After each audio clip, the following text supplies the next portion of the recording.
हाँ नमस्कार जी, मेरा नाम डॉक्टर आर के गोविल करावन नगर दिल्ली से हैं। अभी जो आपने सवाल किया था कि महिलाओं में होने वाले रोग मोस्टली कौन से पाए जाते हैं।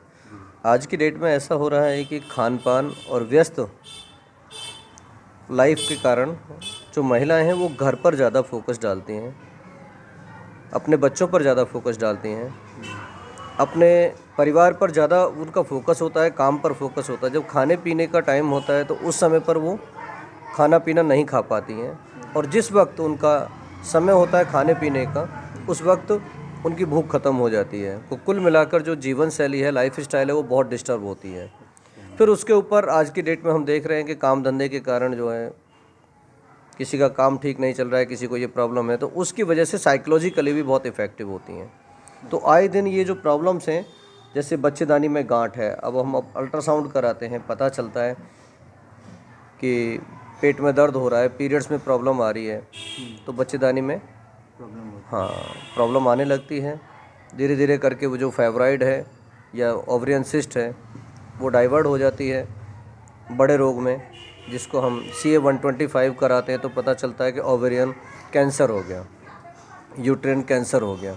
तो उसमें सबसे बड़ी समस्या क्या आती है कि उससे पहले डॉक्टर एडवाइज़ करते हैं कि आप इनका ऑपरेशन कराओ। अभी हमारे पास जो ये पेशेंट बैठे हैं, इनको भी इन्होंने मैक्स में दिखाया था, मैक्स वालों ने भी इनको बोला कि ऑपरेशन कराइए। लेकिन हर रोग का ऑपरेशन कराना बहुत ज़्यादा ज़रूरी नहीं होता है। अगर हम अपनी जीवन शैली को परिवर्तित करते हैं, अगर खान पीन हमारा बदल जाता है, लाइफ स्टाइल हमारी चेंज हो जाती है, तो उसके बाद हम देखते हैं कि धीरे धीरे करके थोड़ा सा नेचुरल मेडिसिन्स का, हर्बल मेडिसिन्स का, हमारे पास इलेक्ट्रोहोम्योपैथिक ट्रीटमेंट होता है। तो इससे पूर्ण रूप से, चाहे वो ओवेरियन सिस्ट हो, चाहे वो सर्विक्स में प्रॉब्लम हो, चाहे वो यूट्रस में फाइब्रॉइड हो, किसी भी तरह की रसौली हो, बिना ऑपरेशन 102% हमारे यहाँ पर बिल्कुल ठीक होती है।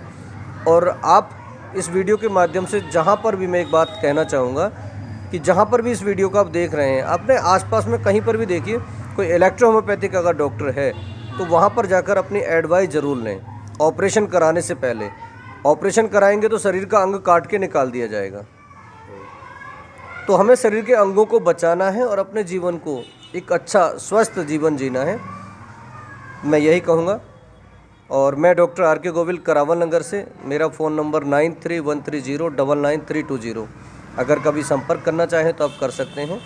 और मैं आपसे भी एक बार गुजारिश करता हूं कि अपने मोबाइल से आप ये मेडिसिन दिखा सकते हैं। ये टोटल इलेक्ट्रोहोम्योपैथिक हर्बल मेडिसिन है सारी की सारी, ये बिना किसी केमिकल के मेडिसिन बनाते हैं, सारी की सारी ये केमिकल फ्री मेडिसिन हैं, जो हर्बल पत्तों के अर्क को निकाल कर ये मेडिसिन तैयार की जाती हैं। सारा नेचुरल है, टोटल नेचुरल, इसके अंदर जीरो केमिकल भी नहीं होता है। इसके सिम्टम्स होते हैं, ज़्यादातर हम देखने को मिलते हैं, या तो पीरियड क्लियर नहीं आएगा पहला नंबर, या फिर आएगा तो बहुत ज़्यादा मात्रा में आएगा, पेनफुली आएगा। और ये एक साथ नहीं होता है, धीरे धीरे होता है। जो साइकिलिंग होती है वो चेंज हो जाती है, हार्मोन्स अनबैलेंस हो जाते हैं। तो ज़्यादातर पेशेंट को क्या लगता है कि पिछली बार पीरियड्स मुझे ठीक आ रहे थे, लेकिन अब कुछ दिन से ऐसा हो रहा है। लेकिन ये सच नहीं है। प्रॉब्लम पहले से अंदर क्रिएट हो रही होती है। जब प्रॉब्लम ज़्यादा बन जाती है तब पेशेंट को ये फीलिंग होती है कि मेरे पीरियड्स में दिक्कत आ रही है, पेनफुली पीरियड्स आ रहे हैं, या फिर बहुत ज़्यादा मात्रा में आ रहे हैं, क्लॉटिंग आ रही है, छोटे छोटे टुकड़े होते हैं, बड़े बड़े टुकड़ों में कन्वर्ट हो जाते हैं। उसका कारण क्या होता है कि जो सर्विक्स का जो पार्ट होता है, उस पार्ट के अंदर गलाव पैदा हो जाता है, और गलाव पैदा होने के कारण जो उसकी जो कैविटी होती है उसमें थोड़ा धीरे धीरे करके गंदा जो ब्लडिंग होती है वो अपनी जगह बना लेता है। तो वो संक्रमण उसमें पूरे यूट्रस में फैलने लगता है। हमारा जो माइंड जो होता है वो कहता है कि, पेशेंट का ज़्यादातर माइंड कहता है कि मुझे डॉक्टर ने बच्चेदानी में रसौली बता दिया। लेकिन कारण रसौली तो है, लेकिन उसके आसपास का जो पार्ट है यूट्रस का वो बहुत ज़्यादा संक्रमित हो जाता है, और उसमें से गंदा गंदा ब्लड, काला ब्लड, और पीरियड्स में बहुत ज़्यादा पूरे महीने महीने ब्लडिंग चलता है। तो उस समय पर पेशेंट को जब प्रॉब्लम होती है तो फिर वो अल्ट्रासाउंड कराने जाते हैं और पता चलता है कि इनको तो बच्चेदानी में गांठ है। ये सिम्टम्स इसके होते हैं। इसमें जो इनिशियली शुरुआत हुई ना, मतलब बचने के लिए कोई भी लेडीज़ उसको क्या करना चाहिए? सबसे पहले तो मैं आपको भी पिछले वीडियो में बता चुका हूँ और इसमें भी मैं बता रहा हूँ आपको, प्रिकॉशन से ज़्यादा हमारी जो लाइफ स्टाइल का जो हिस्सा है वो इसमें अपने आप को सक्रिय रखना, अपने आप को एक्टिव रखना, अपने आप को नॉन एक्टिव की तरफ से ना ले जाकर एक्टिव पर्सन में हमें चेंज करना, अपने आप को एक्सरसाइज करना, अच्छा फ्रूट्स वगैरह या हमारी सलाद वगैरह ज़्यादा लेना। सैलेड हम बहुत कम लेते हैं, ज़्यादातर महिलाओं में ये प्रॉब्लम होती है, बहुत कम लेते हैं। और शुद्ध पानी तो मिलता ही नहीं। और पानी तो आज की डेट में तुम देख ही रहे हो कि गांव में तो फिर भी ठीक है, लेकिन शहर में तो बिल्कुल भी पानी सही नहीं है। और जिसको हम कहते हैं कि आरओ का पानी पी रहे हैं या फिल्टर का पानी पी रहे हैं, तो उसके अंदर तो मिनरल्स नाम की चीज़ ही नहीं होती, वो सारा का सारा पानी है लेकिन हाँ, और वो डिटॉक्सिफिकेशन भी नहीं कर पाता है बॉडी से। सबसे पहले जो हमारा आमाशय, लीवर, लंग्स, किडनी, लूप्स, ये सारा का सारा इफेक्टेड होने लगता है और रोग धीरे धीरे करके उसमें बॉडी में इकट्ठा होने लगते हैं और शरीर जो है दिन पे दिन हमारा कमज़ोर होने लगता है। यानी वेजिटेबल ये हाँ, वैसे तो सच बात तो बताएं हम आपको मान्यवर कि ये भी आज की डेट में जो है ना शुद्ध नहीं मिल रहा है, ये भी टॉक्सिन्स फ्री नहीं मिल रहा है। क्योंकि जिस हम फ्रूट्स को या सब्जी को हम ले रहे हैं मोस्टली क्या है, वो भी केमिकल डाल डाल के उसको जल्दी पैदा करने की वजह से, ज़्यादा पैदा करने की वजह से वहाँ पर भी हम देखते हैं कि बहुत ज़्यादा केमिकल यूज़ होता है।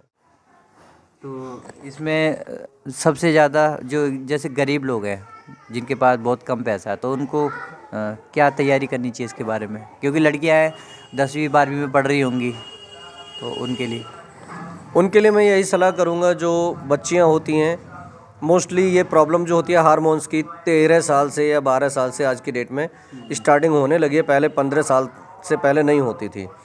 ये अभी जो चला है ये सिर्फ खान पान और हमारा जो वातावरण है इसकी वजह से पीरियड्स बहुत जल्दी स्टार्ट होने लगे हैं। मैं उन बच्चियों को यही कहूँगा कि वो अपने खेल पर ज़्यादा ध्यान दें, विशेषकर अपने खेल पर ध्यान दें। हाँ, बॉडी एक्टिविटी बहुत जल्दी ज़रूरी है। अगर हम मानसिक और शारीरिक रूप से अगर ठीक रहना चाहते हैं तो खेल कूद बहुत ज़्यादा ज़रूरी है। हाँ, और मोबाइल से थोड़ा दूरी बनाए तो ज़्यादा अच्छा है। आज की डेट में जैसे बच्चे के हाथ में मोबाइल है। घर के जैसे काम होते हैं, बर्तन धोना, कपड़े धोना, क्या ये एक्टिविटी सही है? नहीं, ये सर एक रूटीन क्रिया है। घर में जो काम कर रहे हैं बच्चियाँ जो भी काम करती हैं वो एक हमारा रूटीन है, तो उसको तो हम कभी मतलब इस चीज़ से शारीरिक एक्सरसाइज से, व्यायाम से नहीं जोड़ सकते। हाँ, अलग से कोई योगा एक्सरसाइज वगैरह? हाँ, जैसे पहले बच्ची खो खो खेला करती थी, आज की डेट में बिल्कुल ख़त्म हो चुका है।